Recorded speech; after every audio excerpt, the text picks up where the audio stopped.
Wednesday, January 28th. It is the first weekend of no NFL football since September, no football at all since August, late August. So we've hit kind of the doldrums a little bit of just like in terms of Dynasty, people are always going to be in tune, but even Dynasty has a little bit of a lull between like now until probably closer to the draft or maybe free agency, maybe combine. We get a little bit of a spike, but people are super excited like when the season finishes to kind of like, all right, who are the rookies I need to watch, and then they kind of fade away a little bit. But Kevin's here like always, as I'm sure a couple other of our regulars are as well. Kev? We're here. We're going to be answering any questions you guys have, talking some, what to do with some players that, we maybe spent a decent, or we spent decent capital on, and, what to do with those guys. So anyways, what did you think of the two games on Sunday? Did you get to watch both of them? I know you were kind of on a little weekend trip. Yeah, we spent Sunday just lounging, recovering from Saturday's antics, and so I got to watch the games. Obviously, the first one was a little more, but it was obviously very defensive, so not as exciting from a fantasy, predictive sort of like situation. But overall, they were both like entertaining. I felt like. Obviously the Rams Seahawks game was just a real nail biter. I thought they were both really good. Yeah. I thought it was like fascinating with the Denver and New England game of like, once that storm rolled in, that apparently like no one knew that it was going to come, or maybe they knew it was going to snow a bit. Mm-hmm. Yeah, I remember in the beginning they did mention like potential snow, flurries. I just don't know if they thought it was going to be that bad. And but I thought it was fascinating because like they talked about it on the broadcast. Like, so the side of the field, the Patriots were driving towards on the third quarter. That was like the side you wanted to be on. So like the Patriots just doing everything they could to get points on the board because it was tied, at that point 7-7, and then. Knowing because in the fourth quarter they weren't going to be able to do shit, and they didn't do shit. And then like the Broncos, on the flip side, like trying to prevent it / trying to desperately get those 3 points on the board. So I know a lot of people are talking about the field goal that Denver passed up on the 4th and 1 in the second quarter. It's funny, and obviously in hindsight, they should have kicked it. I actually thought like when it happened, I was like, I think I would kick the field goal here because I was like, it just feels like it's going to be a very low scoring game, and those 3 points are going to be big. And I had no idea about this, bomb blizzard coming in the second quarter and stuff. So if you were okay with the 4th and 1 in the second quarter, then you can't say I wasn't okay with it at the end of the game. So, but yeah, thought it was pretty fascinating. And the Patriots, man, they've had it pretty nice this season. They have to beat their whatever their record is at this point, but you have to beat all those guys. But man, they've gotten a good pool just from the entire season throughout the playoffs. But damn, they're facing what? Chargers defense, Texans defense, Broncos defense, Seahawks defense. Like that's a tough run there. So and did I hear correctly? They're the first team to go 9-0 on the road. Yep. First team to go 9-0, which I was a little bit surprised about because does that make sense? Because the Patriots went undefeated until the Super Bowl, and they would have played 8 games on the road in the regular season at that time in 2007. Plus, they would have played 2 games at home. So that's not right. I did hear that too, though. Yeah. So I don't know what that's about. So, H-Hand's going to be an interesting one to get into. Yeah, I do want to talk about this. But, yeah, just final thoughts on it. I mean, I think it's gonna be a fun game. We'll get our Super Bowl predictions. I wish I could go back in time in 2018 and like talk to a Jets fans and be like, all I would say is Sam Darnold's going to the Super Bowl, and then just like disappear, like be a time traveler and just disappear without any context, and just like you're a Jets fan waiting, I guess, until he left the Jets a couple years ago. So I like to see that stuff though, like these kind of we've seen it a lot over the last few years of these quarterbacks kind of making a comeback a bit. So yeah, the redemption arc. Yeah. Yeah. And for that reason, I kind of want the Seahawks to win. I think they will win in general. I think so too. I was actually looking at like, okay, like who let up the least amount of points and who got the most points. And it's Seattle's one in points allowed per game to teams, but New England's 2, and they're only separated by 0.2 of a point. So that doesn't help. And then it's like, all right, well, who scored more points? And it's like the point differential there, it's 29.2 for Seattle scoring per game, and Patriots 27.2. So then I started looking at their schedules. I'm like, well, who had the easier one? And I think Patriots by far had the easier. Yeah, I think so. I don't know. The Seahawks had it pretty nice too, but their division is kind of what sets it apart a little bit, I think. Mm-hmm. But I mean, the Patriots, did obviously they had the Bills a couple of times. The Bengals were putting up points. The Bucs. I think they played the Bengals. Did they play the Bengals with Joe Burrow? I feel like they didn't. It was November 23rd. I don't. It was that late? Yeah, so it would have been. Yeah, it would have been with Burrow. Okay, I thought it was earlier this season. But wait, was that the game Burrow came back? It might have been. Did he come back Thanksgiving? Yeah, he came back on Thanksgiving, and I don't remember what day that was on. I think that was like the 25th. No, I don't know. I did see that the Patriots have scored like the 7th least amount of points so far, like through a playoff run. And the 6 teams that have scored less than them only played 2 games to this point because they all got like the number 1 seed. So, but I mean, they played really hard defenses. So, they haven't played well though. I think it's like Seattle blowout or Patriots close win. That's kind of how I see it. I don't know if I see like a Seattle close win. Obviously it can happen, but that's my prediction for either side. Kevin asked about HN here. I am making a sell high video, and I have one player at each position. Sell high videos are always a little bit scary to make because people are just like, what the hell do you mean to sell high on this player? It's like, well, yeah, I'm telling you to sell high. I obviously like the guy. I think HN feels like a sell high. He's up there as RB3. You have a new coaching staff coming in. I mean, if Tua is not the quarterback, I don't know if HN's going to catch as many passes. I think he's still going to be awesome. I think he's still in contention to be a top 5 running back like every season. But I do think there's going to be a little bit of risk there that I don't mind kind of selling high on him. So how do you feel about HN moving forward with the new coaching staff and maybe quarterback? Who knows? Yeah, I mean, keep trade cuts got him at RB3 right now, so I mean, you can't get much higher than that. Like, I don't know what it'll take for him to get above Bijan or Gibbs outside of an injury to those. I mean, they're just so close in age and everything. Like those 3 guys are almost interchangeable. Obviously there's like a value difference in the perception of the community, but yeah, I mean, I don't mind it. But I mean, he's just so good, right? Like, yeah.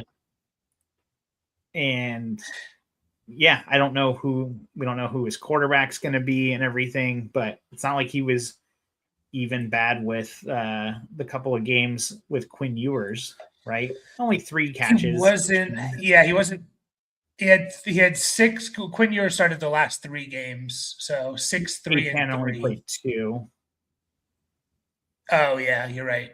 Week 15 was 2 a game. So yeah. So it could be worse. It could be worse. Yeah, the way I look at it with them, so they threw the ball 479 times. I don't know if your running back should be having like an 18% target share. Like, I don't know if you can run an offense that way. Like, HN is maybe the exception and stuff, but like, and McCaffrey, guys like that, there are exceptions to this. I don't know what McCaffrey's target share was. I'm sure it was even higher. He had 129 targets, but I think ideally you don't want to run your offense that way. But yeah, even that's like the only sample size really we have of like HN without Tua, and he wasn't catching 6 passes a game; he was catching 3. I don't know. It's going to be interesting. Also interesting if they bring in, they hired the Packers defensive coordinator. The Dolphins did. I wonder if they bring in Malik Willis as like a competition to Tua, or if they just move on from Tua. I know there's a lot of money involved, but Broncos did it with Russell Wilson, and a couple years later, they're in the AFC Championship game. So I am going to get more in depth into that in the video there, Kevin. So check it out. I'll probably put it out tomorrow. What's up, Mick? Going back to this, would you send HN and Dak for Burrow and Brees? I don't think I would. Yeah, I think I would just keep HN and Dak, honestly. Yeah. Just because the Brees Hall thing, it's like you're hoping, right? Like, obviously, like, I think it seems like he's gonna move on. The Jet situation is way up in the air, right? Mm-hmm. Don't know who the quarterback is. And wait, do they have a head coach yet? Yeah, they still have Aaron Glenn. They didn't fire him. Oh, okay. Yeah, so but they just like off their offensive coordinator, I believe, or was it defensive coordinator? Yeah. One of those. So yeah, I don't know. I'm still like, obviously, I think Brees Hall he's gonna move up a lot depending on where he goes. If he goes anywhere, and if he doesn't, it's gonna hurt, And the difference, like I think Dak still got a few good years in him. He's not like extremely old. Like, I know the valuation between Burrow and him is like extreme. So let's see, Burrow 29.1. Where are you, Dak? Dak is 32.5, so less than 3. Oh no, sorry, close to about 3.5 years difference. Like, that's not a huge gap for quarterbacks. No, and that's the selling point for me is like, okay, so we look at Burrow. Like, obviously we want Burrow over Dak, but no one's going to be shocked over the next 2 or even 3 seasons if Dak is just better than Burrow, or they're not that far off. Like, no one. And if you shouldn't be, like Burrow's best season, 22.5 points. I'm pretty sure Dak has averaged that a couple of times or close to that a couple of times. So I think the difference between the fall off between Brees and HN, this is a trade that could work. I just feel like if I'm making that trade, I'd need a little bit more, like, for me to justify making that trade, I guess. So, but I don't hate it. Like, if you made it, I wouldn't hate that trade, because like I do think Brees could have a top, really good season. So, but I think the fall off to HN and to Brees is a little bit too far. Should Marv send Tootin in the 202 for Pierce and Pittman? Should I add a third 14-man, start 8? So Tootin in the 202. So it's a 14-man, start 8. So that's equivalent to 12 teams, start 9, like in the between, right? 12 by 9, 12 by 10 in between those two. Closer to the 12 by 9. If I do my math right, you're the math guy. Sorry, I wasn't like checking it. 12 teams start 10, right? Isn't that 84? It's 120. Oh, it's 14. 108. Yeah, 12 team by. Sorry. Yeah.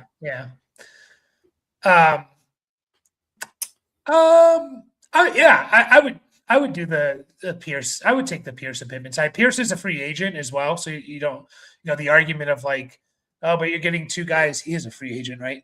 You're getting 2 guys on the same offense. Like, that might not even be. It might be a moot point in 2 months.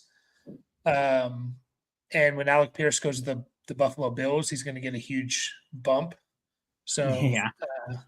I mean, there's rumors circulating, right, that they're going to let Pittman or try and get rid of Pittman to keep Pierce and stuff. So yeah, either way you slice it, there's a good chance they're both not on the same team. We're talking about the 16th overall pick.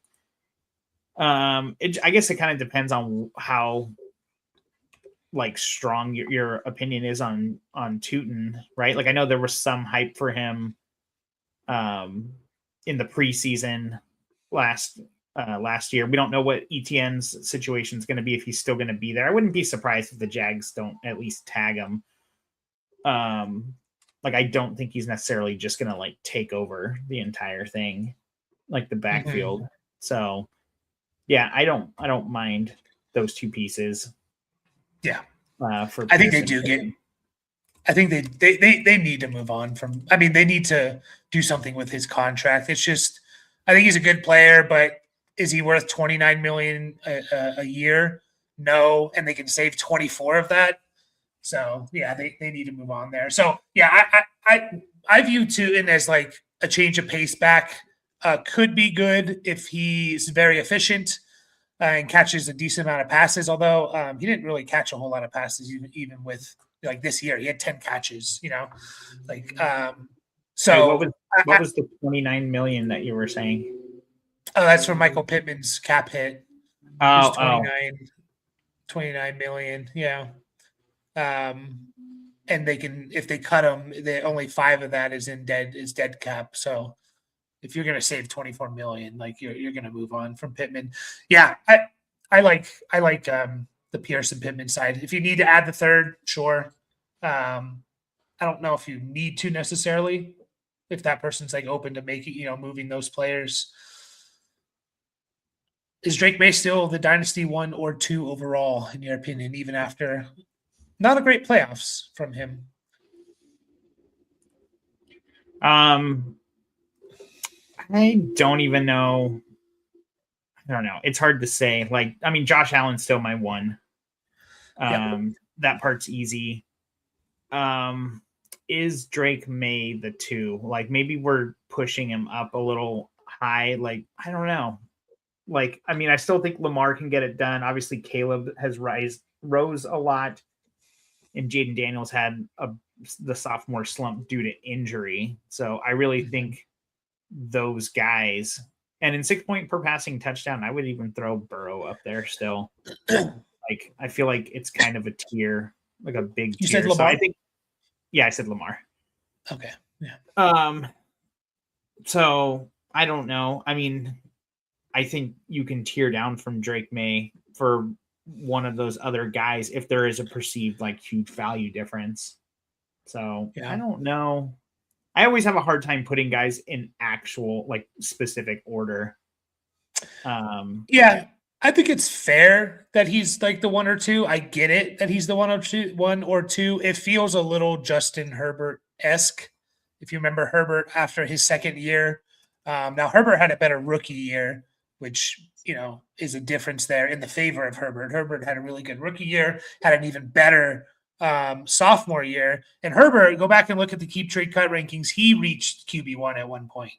And now, he's floating around QB7 and stuff. And I think he was, probably closer to 12 at one point. And like, it's not like a huge fall off.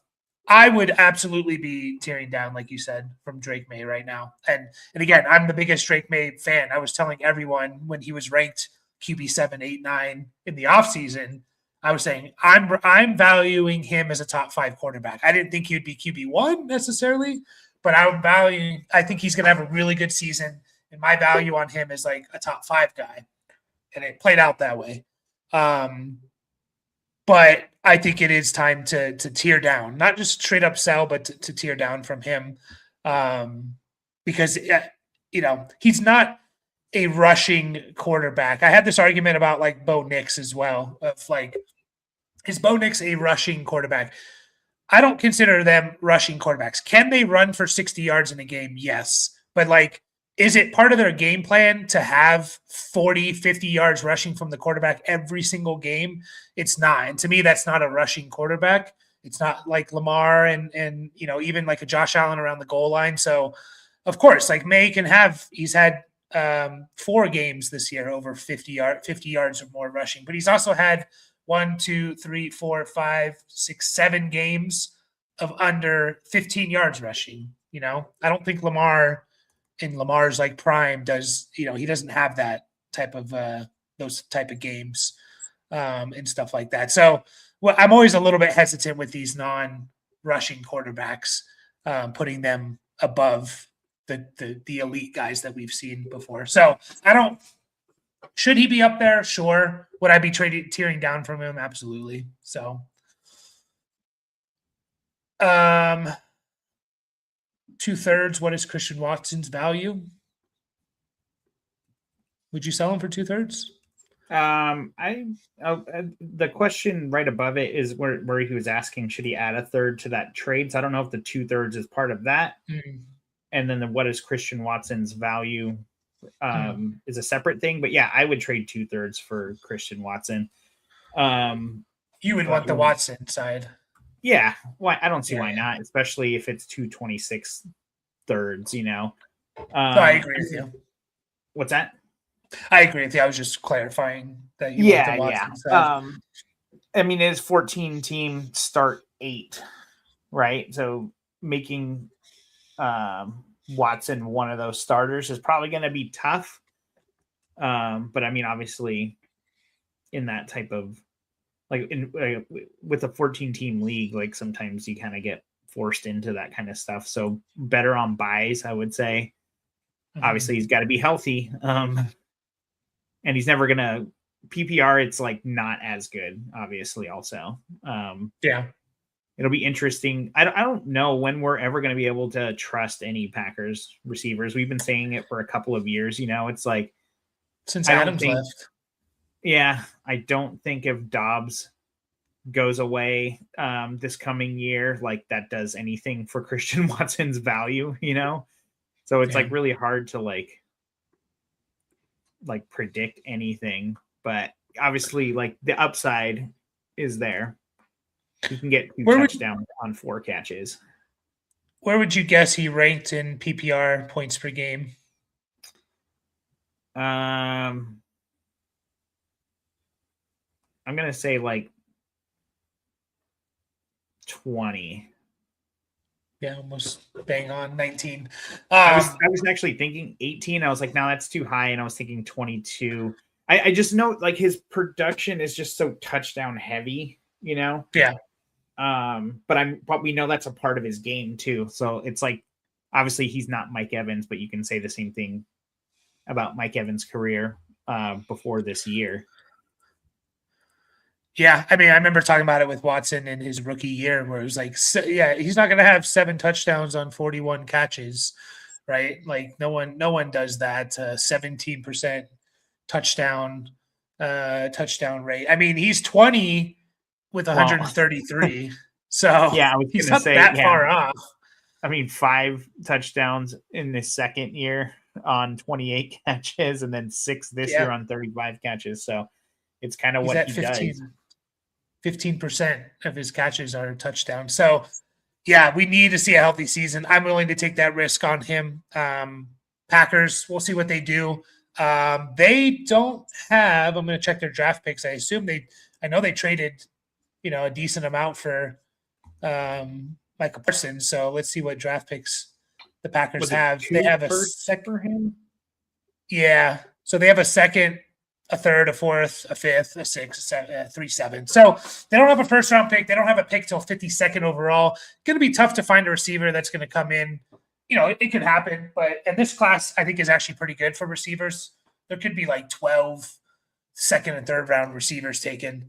I'm willing to bank that Watson's the best wide receiver, especially with Dobbs on as a free agent. They could bring him back, but so I think he is. Well, if you're talking 204, 205, I think I'm fine selling Watson for that. Even in this draft class, I think already I'm starting to like this draft class more. To me, we're already pretty close, depending on where people go, of course. But I can see a path where like, oh, like we're really excited about the entire first round, and then we just need a couple other pieces to fall in to like the first 15 picks or so. So like the 204, I think I would like trade Watson away for. Anything less than that, I think I'm just going to hold. A couple seconds, I'll do it. So, and I'm not even saying like the 204 is like a smash accept, but I'm willing to take a shot on someone else, knowing what, we haven't really seen it from Watson quite yet. We've seen flashes, but yeah. Thoughts on Gadsden with Mike McDaniel coming in, was just offered to receive Bowers for Gatson and Wilson. I'm assuming Garrett Wilson, right? Not Yeah. Michael. Yeah, I would hope so. Or Jeffrey Wilson. Yeah, I'm taking that. I'm taking Bowers. Sorry. I think I would too.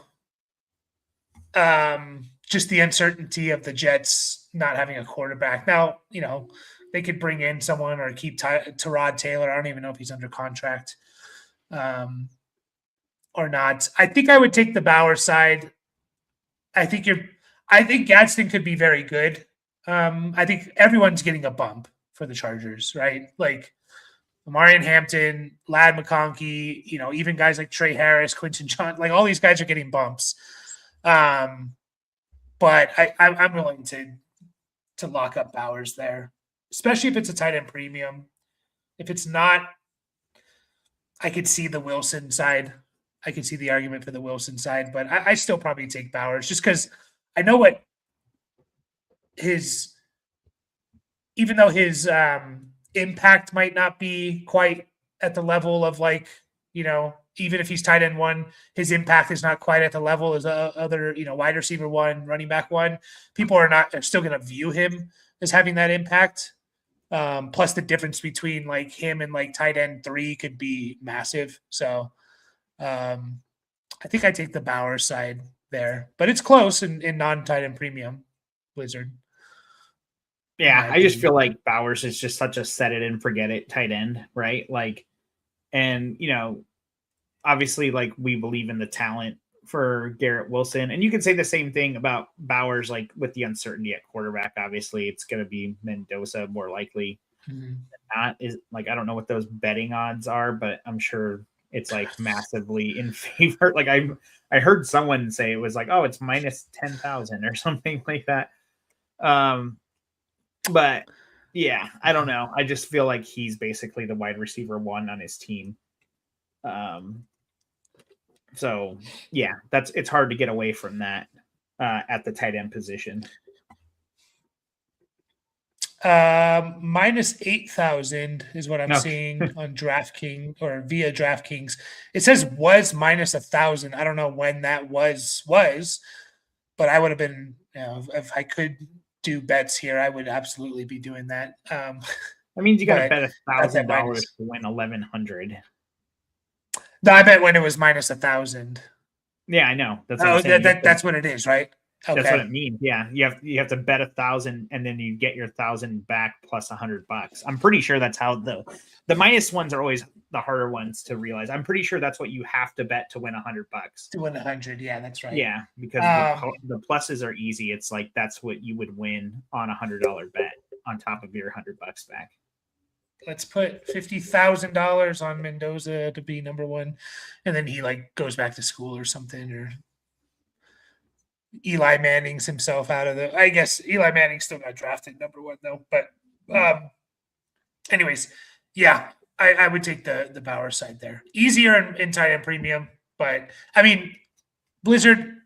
Let me just say this: if this was Trey McBride, would you make the trade pretty easily? Like, would you take the McBride side? And if the answer is yes, then it should be yes for Bowers too, because I think they're that similar of players. Obviously, McBride a little bit easier because you just saw it, but Bowers can do that pretty easily. So,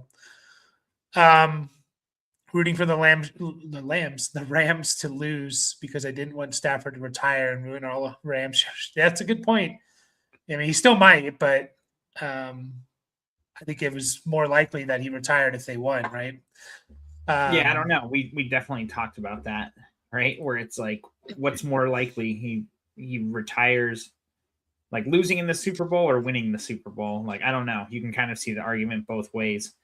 Like, I just heard a thing about Kelsey today, where it's like, yeah, they said he's going to come back. You know, obviously it's way too early to declare that, but it's like, I get not wanting to end your career on a down note, but I mean, would you even say that was a down note, like for Stafford to end his career on? Like, I wouldn't even think it is, you know? Especially if he wins MVP, he wouldn't be. But I get like you feel like you're right there. They got 2 first round picks. One of them's in the top 10, top 12, because they got the Falcons one 13th. So they have the 13th overall pick. They can add someone there. Yeah. So I tried selling HN for 2 firsts all season and no one bid. That's a little surprising. People are scared to trade picks. They really are. Yeah, they are. 2 firsts for HN, he's 100% worth that. And if you're getting anything less, then you're selling too short. You know, it's always hard to get the 3 firsts because it's hard for a few reasons, right? It's like, I mean, who has 3 firsts unless you can trade 3 years in advance, which, you know, our leagues do. But even that's like still kind of like, it's tough, you know, like 3 firsts is almost like max value for any one player. But some guys are just worth that, you know? So the 2 firsts, especially if they were 26s, like I don't even think I would take it. I would just keep HN, honestly. So consider your league did you a solid by not taking the bite. In one of our listener leagues, and by the way, guys, we're going to start trying to set those up after the Super Bowl. So if you're interested in joining a Dynasty startup this offseason and playing against us and other listeners, join our Discord. Bijan in one of our listener leagues did get traded in May of last year for 3 firsts, 2 25 firsts and a 26 first. So I forget exactly where those firsts were, but yeah, I mean to get Bijan. So I don't think you probably obviously you can't, if you can't get 2, you can't get 3 for him, and that's probably fair. But he's easily worth 2 in my opinion.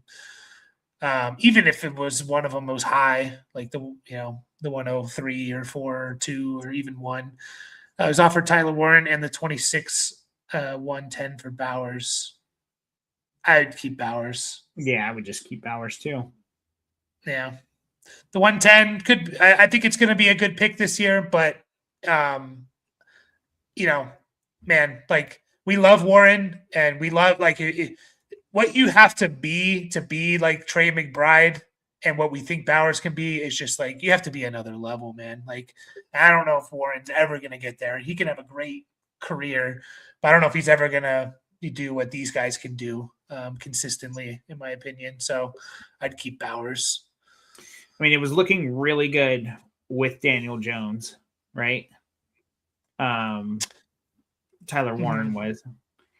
And we don't know if Daniel Jones is even going to be there, or it's still funny to think like, oh, Daniel Jones is the key to unlocking Tyler Warren, but I mean, 800 yards over 112 targets in his rookie year is really impressive for a tight end. But yeah, I still think Bowers is just a level above. Yeah, and even with Daniel Jones, his 17-game pace was 82 catches, 969 yards, 5.5, 6 touchdowns essentially. Brock Bowers as a rookie had 112 catches and almost 1,200 yards. Like he had 300 more yards and however many more catches that is, 20 more catches or whatever, or even more than that. Sorry, like 30. So it was just another level, man. It was I mean, he scored 7 touchdowns on the worst offense in the NFL, this season in 12 games too. So, I mean, that's a 10 touchdown pace right there on like literally the shittiest team. Yeah. I'm going to fact check you. Oh, no, wait. That's not points per game. Are the Raiders? Were they the worst team? No, actually they weren't. Wait. Points per game. Yes, they were 14.2 points per game. Below Two less than Cleveland, below Cleveland. Tennessee. What's that? Holy, they were a full 2 points worse than Cleveland. That's crazy. That's so bad. Like, Let's see. you're There was scoring 2 touchdowns a game. Man, it's so close. It was only 0.1 points off, but there because Buffalo and Detroit got 28.3. But if they had 0.1 more, they literally doubled the amount of points. And the other two teams above them, the Rams and Seattle, did beat them like by more than double. Yeah. So it's crazy. How many touchdowns did the Raiders score this year? I want to find this. I see 25, but that's StatMuse is always a weird one. Yeah, no defensive scores. This is true.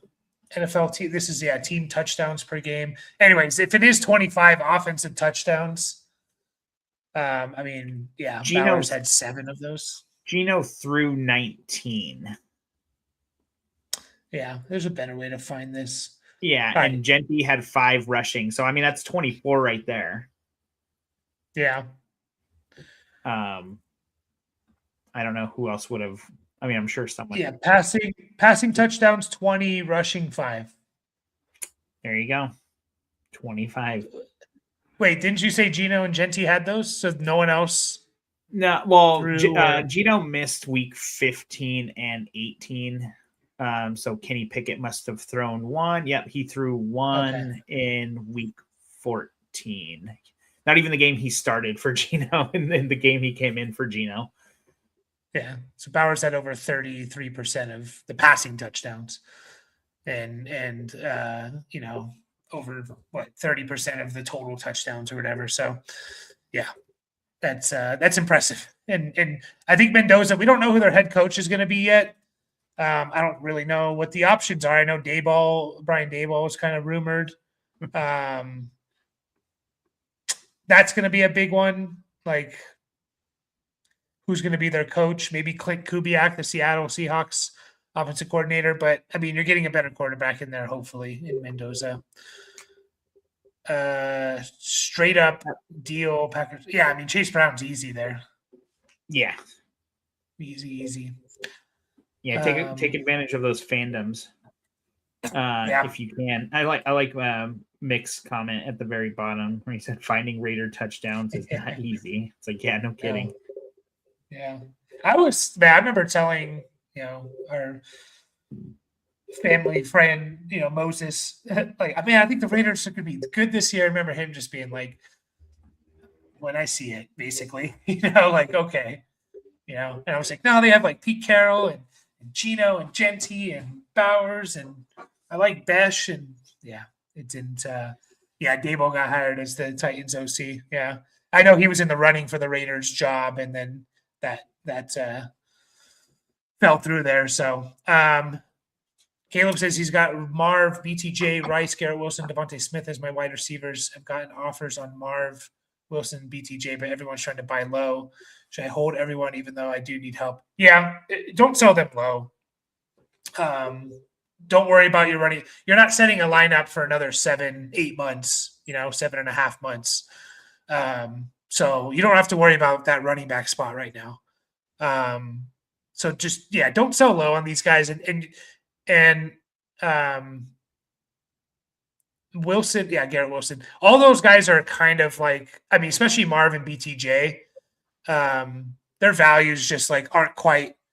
Now, could they be worse? Could they even drop more? Sure. If they don't perform this year, right? But they can also. But those guys are capable of being top 10 wide receivers, in my opinion. BTJ was top 5 or something. So I wouldn't be selling those guys for where they're being valued right now. For the most part, I'm still valuing them both as top 15 assets at the wide receiver spot. So, and with upside. Yeah. Devontae Smith could get a nice bump if AJ Brown goes somewhere else, which seems like it's not inevitable, but it seems like things are kind of trending that way. And obviously, Rashee Rice. I'm surprised people aren't trying to buy low on him. Probably no Mahomes to start the year and possibly suspended, but he's just too good. Like when he's actually on the field. Do you know who led the Jets in receiving yards and touchdowns this year? Brees Hall. Garrett Wilson in 7 games with 395 receiving yards, 4 touchdowns. Yeah, Crazy. I know he was awesome, though. I think Brees didn't have a lot, but it was a good guess. Like, yeah, he was third. I knew Wilson was hurt for so much of it, so I was like, I guess. Brees was third in yards, and he was only 19 behind the second place in Mason Taylor. So, like, it was a good guess. Garrett Wilson was good this year. It's hard to remember that, but like, if you look at his start, and we know how good Garrett Wilson could be, man. Like, he would be a monster on so many teams. He would be JSN, or he could be that. It's just his team is holding him back, So, I mean, damn, he had 11. He was on pace for 11 touchdowns this year. I can't imagine the Jets scored that many. So, I like Dayball for Cam Ward. Dayball, I heard this somewhere today about the how much RPO style offense, run pass offense that run pass option that he ran with Daniel Jones, and maybe it was also with Dart. And that's what Ward was really good at in college too. So I'm hoping they do a lot of RPO offense, which is usually, it simplifies things, because if you don't hand the ball off and run, you kind of know who you're going to throw the ball to. It's like, because you have to throw it quickly, or else the offensive linemen get downfield, and then you get an ineligible downfield pass. And so, the potential with him running, like he ran the ball a lot with Josh Allen when he was the OC of Buffalo for Dayball, and then obviously with Jones and Dart. So, and I think Ward can run a bit. I don't think he's going to be like a crazy runner, but I think he can get 350, 400 maybe. I don't think that's shocking for him to get 20, 25 yards a game. So I really like the hire there. They need a weapon. I like Io Manor. I like DK. I think that there's a good core there. They need an alpha, and I hope they draft one 4th overall. There's a couple receivers they could take. So, BTJ might be a good buy low with the Hunter news that he could. Yeah, I did hear that too. Super high on Parker Washington. Yeah, for sure. Yeah, Brian Thomas. I'm sure we're going to talk a lot about him over the off season. Obviously, like we've talked about him a bunch. Super fall from grace. Do you think he was just playing hurt all season? Because I know he was hurt to begin with, and it seemed like he might have re-aggravated something. Was he hurt in the in preseason? I thought he was. He played the first game. I thought, I don't know. I don't even know how to look that up. All right, you have a pretty good site for injuries, right? Yeah. I don't know if it shows, like, it usually shows games they actually miss, though. Yeah, he didn't miss any until week 10. But yeah, and it was hard. It seemed like him and I think it was, AJ Brown was kind of like that to begin the season, where it's like, well, he's still getting the targets, he's just not doing anything with them, Okay. Sorry. He entered week 2's game with a wrist injury. So I don't know about preseason, but he did enter the week 2 game against the Bengals with the wrist injury. He was on the injury report. So wrist, hand, you got to catch the ball. Like, it's so hard to know, like, what to do with Brian Thomas. It's super hard.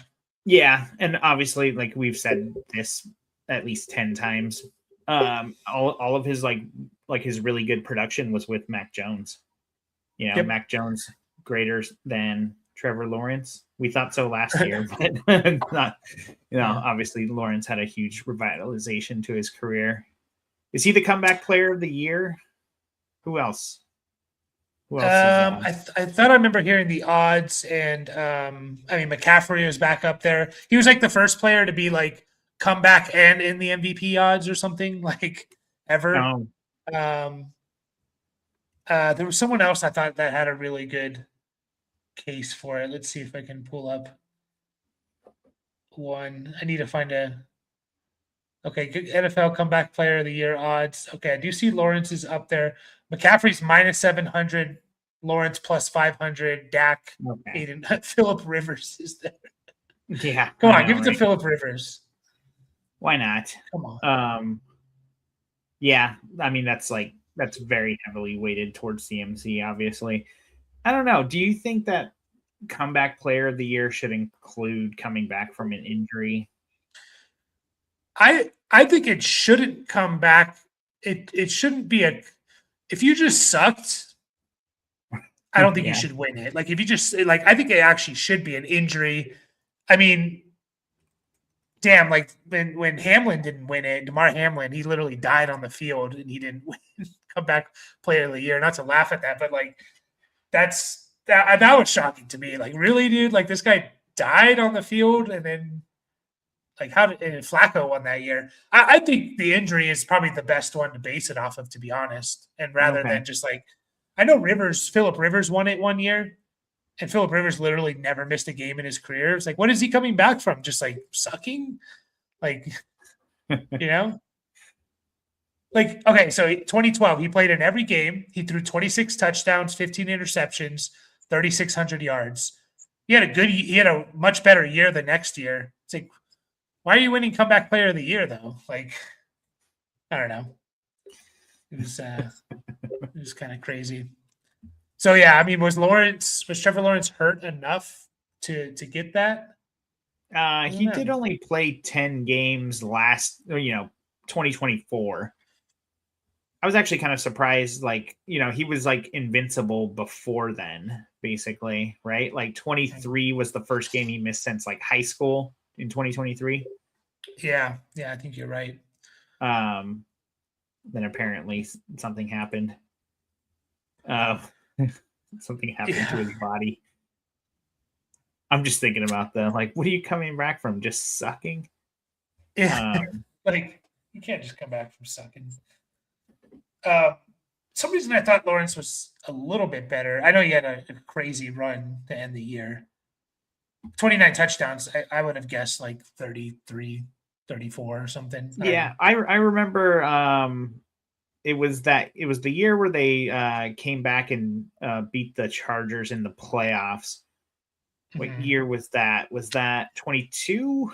Might have been 22, yeah. Yeah, well, whatever year it was. Yeah, it was I 22. remember, I think it was, because I remember you saying, like, I feel like this is kind of Trevor Lawrence's ceiling, right? Like you basically said, like, 4,000 yards, 25 touchdowns, like, that's fine. It's like, but I don't know if he can get a whole lot higher than that.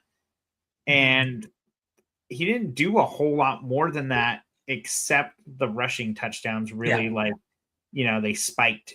So Trevor Lawrence might be a decent sell high unless you really think that, the new coaching staff has really turned things around. And obviously, like, he's surrounded by weapons now, like with Brian Thomas and Jacoby Myers. And got a Parker Washington comment here from Mick.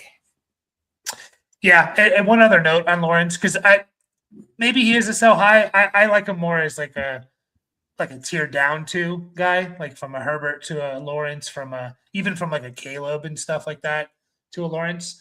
We do have to. It's not just easy. I assume Liam Cohen's offense. He's an offensive kind of guru. It's hard to pick up, and you can also make the argument it's like, okay, mid-season ish or week 10, 11 is when you really start to pick up the offense and get comfortable in it. Just like with any job, right? Like when you start a new job or a new way of doing your job, it takes you a while to get into a rhythm. Same things with quarterbacks, or NFL players or athletes in general. So,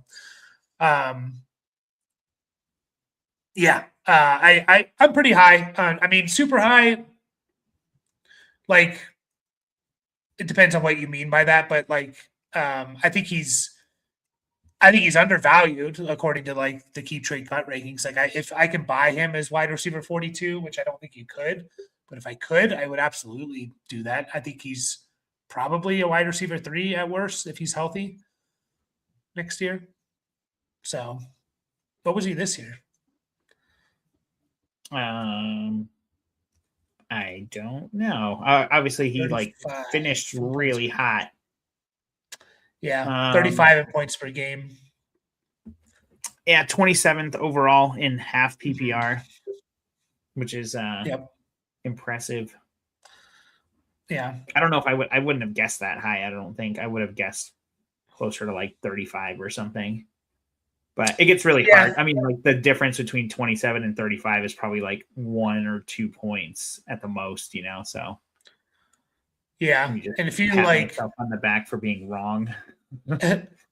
if you average like as like a top 35 receiver and you play basically every game, then yeah, you're gonna be closer to like a wide receiver 2, usually is how it all works out. Is this Katie, the Katie we know? No? Yes. Okay. Hi, Katie. Move on. No, I'm just kidding. Yeah. Hello. I was trying to think of a join a listener league. Yeah. I was trying to think of like a obscure bird mascot. I don't have any off the top of my head right now.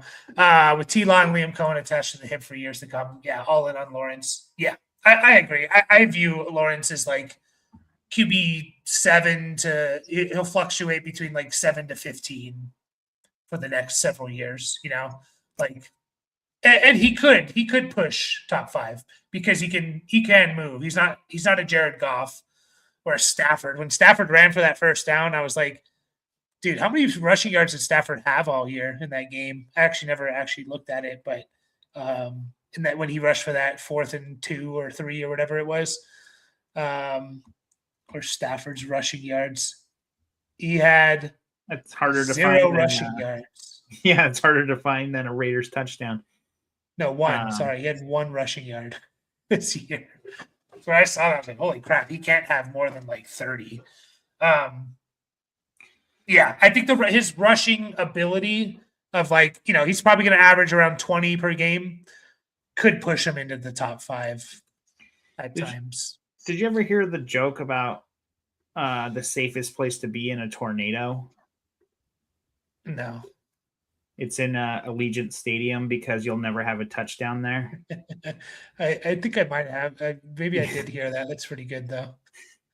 Yeah, but Lawrence, I mean, I don't know if his value hasn't caught up to like his reality, I guess. You know, I mean, he's 11.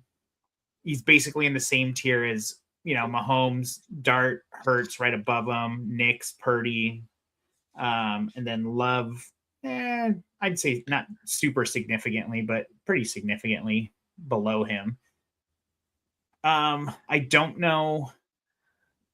I mean, who are you taking, Jackson Dart or Trevor Lawrence? I'd rather have Trevor. I would take Trevor. Yeah, I would take Trevor. Yeah, I mean, would you rather have Mahomes or Trevor? Yeah, I'd rather have Mahomes still, but if you added anything significant to Lawrence, I'm easily taking that. Sure. And what about Herbert? You're still taking Herbert over Lawrence. I will, especially with McDaniel coming in. Yeah, I think that could be a good marriage there. But again, like if you were to add anything to Lawrence significant, I'll take.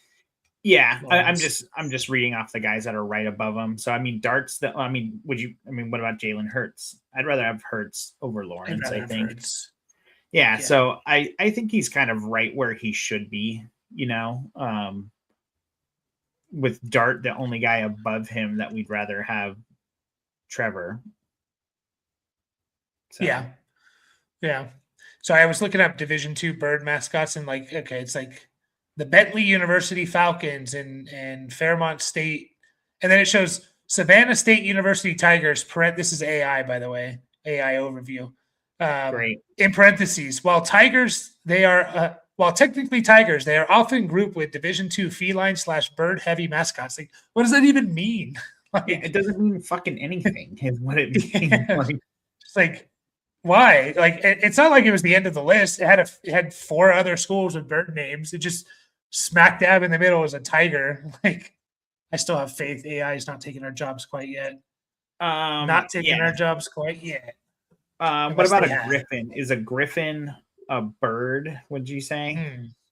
I would, yeah. I mean, if I had to like group it into yeah, I would consider Is it the a bird. griffin a mascot of anybody? I don't know why. Probably.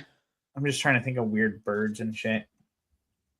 I mean, there's definitely some kind of Division 2 or 3 school out there. There should be, anyways. I do like what's that? I was reading Katie's comment. My favorite bird, tigers. Yeah, no shit, right? I do like you just see like random like high school or even like Division 2 colleges, and it's just like that's like the Michigan Wolverines, just everything. Like they just like take another team's like logo and helmet and color scheme and just like this is ours now. It's just funny and no one cares. How do you spell Griffin? Do you spell it with a PH or 2 Fs? What the Or one fuck kind F. of question is that? It's 2 Fs. Is that not right? Instead of the P. I spelt it when I typed it in. I spelt it with a PH, and then AI overview says a Griffin with the PH, but probably because I typed it and then parentheses or Griffin with the 2 Fs. I don't know. I always imagined it was spelled with a PH, but I'm seeing 2 Fs now everywhere. So, oh no, Merriam-Webster has it with a PH. The variant spelling of Griffin. I don't know why. I have PH in my head for Griffin. So I was just gonna say, what the fuck does Merriam-Webster know? Thinking it was like a woman's name. Like I never really thought about it, but it's totally like a hyphenated last name, right? Like or probably like 2 people. Yeah. And of course they're men because it's been around forever and they didn't let women write books back then. I'm not saying I agree with that, just so everyone knows. I'm just saying. Just a fact. Just a fact. Yeah. I'll have to dig into these Division 2 teams more. I'm still upset about the whole Tiger thing. But yeah, we'll probably take off here after we got derailed there, and I enjoy getting derailed into bird talk or whatever. But Saturday we're going to be live actually in the evening. We're going to be doing a team review for one of our loyal listeners. If anyone wants a team reviewed, to join our Discord, of course, and there's a little team review section there. We can get you break down your team. We'll probably we'll say 30 minutes, but it's probably going to be closer to an hour because that's just how we do it. So we can do it live or as a private video or whatever. So real quick to anyone who's still listening and wants to learn more about birds, check out Birding with Sammy on YouTube. He's a buddy of mine. He started his own. He's just been an avid bird watcher as long as I've known him, and way longer before that. He actually had a party last year he saw his 1000th bird species. That's how much of a bird nerd he is. And yeah, I like his calendars. So check out Birding with Sammy. Oh, he's live right now too. Is he? Oh, I have to jump over there. Yeah. I was going to ask you, is it Sammy with a Y or EI, but you typed it there. So is that like a male female thing? I know sometimes like they spell, this way of the name spelled more feminine. Or, I feel like I see more men with Sammy with a Y than IE. But anyway, Sammy with a Y, he's live now. I just subscribed. And yeah, I'm jealous. I'm going to bird watch now. Billy's birds. But yeah, we'll be back Saturday. So appreciate everyone that stopped in. And we'll see you guys in the next one Is it February yet, or is that the last day of January? Last day of January. Yeah. So we'll see you then. Bye.